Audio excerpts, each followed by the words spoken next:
Ethan Myers stepped through the crumbling gates of Eastern State Penitentiary with the uneasy feeling that the air itself was watching him.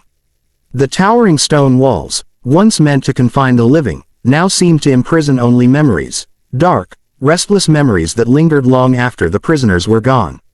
The night was cold enough to numb his fingers, yet a deeper chill settled over him the moment he crossed the threshold, as if he had walked into a place time refused to reclaim. Beside him, his producer Clara Holt adjusted her trembling flashlight, trying to mask her apprehension with professionalism. It didn't work. The beam shook in her hands, darting across the walls like a frightened creature. They stepped into cell block 12, the most infamous corridor in the entire prison. The silence there did not feel natural. It felt engineered, controlled, as if the building itself were holding its breath. Ethan clicked on his recorder. "If anyone is here with us tonight," he said, his voice tight but steady, "we're here to listen." For a long moment, nothing responded. No footsteps, no whispers, nothing but the slow drip of water echoing from somewhere deep inside the fortress. Then, faintly, something brushed the air behind them. Clara whipped around, shining her light toward the source.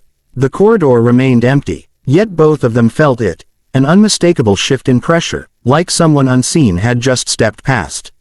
They ventured deeper. The cells were open, their iron doors rusting into jagged, tooth-like shapes. Every step they took stirred decades of dust and old secrets. Ethan paused at one cell, feeling an odd heat radiating from the stone, though the air around them was freezing.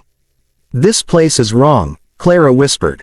She swallowed hard, like it remembers too much. Ethan nodded but pressed forward, driven by a morbid fascination that overruled his caution. His camera blinked red as he recorded everything, even the silence. A whisper broke the quiet. Low, stretched, almost thoughtful. Ethan froze. Clara's breath hitched sharply. The whisper crept along the walls, slipping from one cell to another, growing louder, then softer again. "Do you hear that?" Clara asked, though she knew the answer. Ethan lifted his recorder closer, whispering back, "Can you speak louder?" The sound reacted. It rose suddenly, angrily, like a surge of unseen voices moving together. A cell door at the far end of the corridor slammed shut with a metallic crack that echoed like thunder. Clara screamed and stumbled backward. Ethan grabbed her arm, steadying her as the lights flickered violently above them. In the brief flashes of illumination, they saw it, a figure at the end of the corridor, tall, motionless, its silhouette unnaturally straight.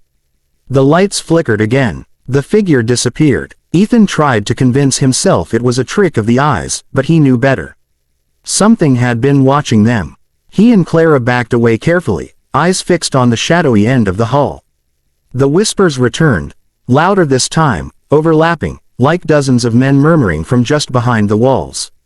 The voices grew desperate, pleading, angry, sorrowful. Clara shook her head in disbelief. "It sounds like they're trapped." Ethan felt the same unsettling thought. The penitentiary didn't just echo memories, it kept them alive. Another blast of cold swept past, so biting that Clara's flashlight died briefly before sputtering back on.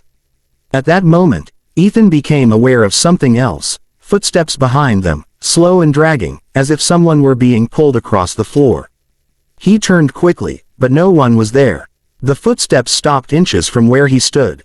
Clara grabbed his sleeve. "We need to go, now." Ethan hesitated, torn between fear and the undeniable truth that he had captured something extraordinary.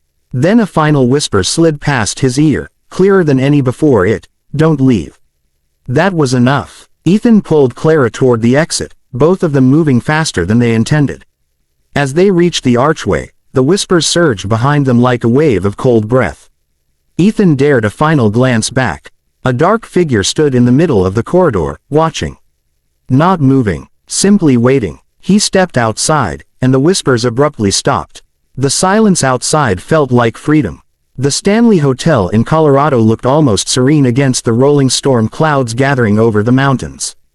Its pristine white walls and glowing windows gave it an elegance that felt strangely misleading, as if the building wore beauty like a mask. Ethan and Clara arrived just as thunder rumbled overhead, the sound rolling down the valley like an omen. Inside, the hotel's staff greeted them politely, but their eyes held quiet warnings. They didn't like talking about the staircase, especially not after midnight. At exactly 12:03 a.m., Ethan and Clara positioned their cameras at the bottom of the grand staircase. The polished wood curved upward gracefully, framed by ornate railings. The chandeliers above cast a soft golden glow, but tonight the light felt fragile, as if the darkness around them pressed too close. Clara kept glancing over her shoulder, her instincts already tugging at her to leave. Ethan gave her a reassuring nod, though he didn't feel nearly as confident as he pretended.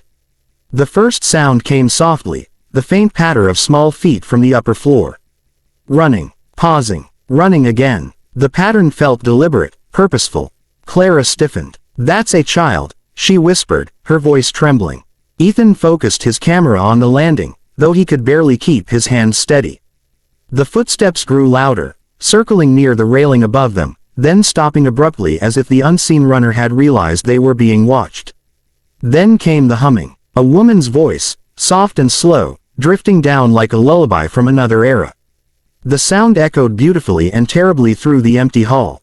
Clara clutched her equipment tighter, her pulse hammering. "Do you hear that? She's singing to someone." Ethan nodded. The humming grew more distinct. The steps resumed. Something moved along the railing. Ethan zoomed in. A tall, thin shape leaned over the railing, its silhouette warped in a way that didn't match any normal body.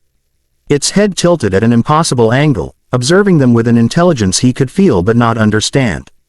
Clara gasped, and the figure snapped upright, dissolving into a blur of movement rushing down the stairs toward them. The temperature dropped violently. Ethan stumbled backward. Lights flickered. Clara cried out as their cameras shut off simultaneously, plunging them into dimness. The figure passed through them in a burst of cold so intense it sucked the air from their lungs. Clara staggered, gripping her chest. Ethan reached for her hand, but before he could speak, the lights snapped on again. Clara was staring up the staircase, shaking. Ethan followed her gaze. A massive shadow stood halfway up the steps. Taller than a human, thicker than any natural darkness. It didn't move, didn't breathe, it just stared. Ethan felt its attention like a weight pressing on his bones. Slowly, the figure began to ascend, one step at a time, before melting into the ceiling above as if swallowed by the air. Clara exhaled shakily. "We need to leave this place." Ethan nodded, but even as they backed away, the humming began again, drifting down from somewhere impossibly far above them. And this time, the voice whispered their names. Waverly Hills Sanatorium loomed over the Kentucky hillside like a monument to suffering. Its long, curving structure resembled a giant with outstretched arms, ready to embrace or trap whoever stepped inside. Ethan and Clara arrived just after sunset, the sky still glowing orange as night crept in. The deeper they walked into the building, the more the world outside seemed to disappear, swallowed by the oppressive stillness of the sanatorium's decaying walls. Their destination was the 5th floor, room 502, a place drenched in stories of tragedy, grief, and whispers of a nurse who had taken her own life decades earlier. Even experienced investigators avoided it. Ethan and Clara walked through the long corridors, their footsteps echoing in rhythmic patterns like the pulse of the building itself. Every breath tasted stale, as if the air had not been renewed for 100 years. When they reached the 5th floor, a coldness spread over them that felt unnatural. The beam from Clara's flashlight barely penetrated the shadows.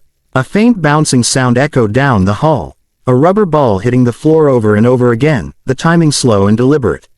Ethan felt a chill trace his spine. "A child," he whispered.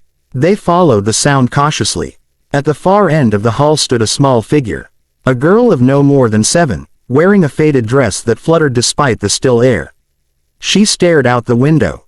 Ethan lifted his flashlight. The beam passed through her just slightly, enough to show she wasn't fully solid. The girl turned her head. Her eyes were deep, hollow reflections of light. Clara whispered, "Mary." The child stepped back, and the ball rolled toward them with perfect precision, stopping at Ethan's boot.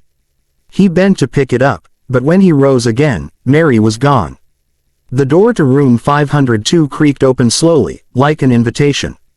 Or a warning. They entered. The air inside was so cold it burned their throats.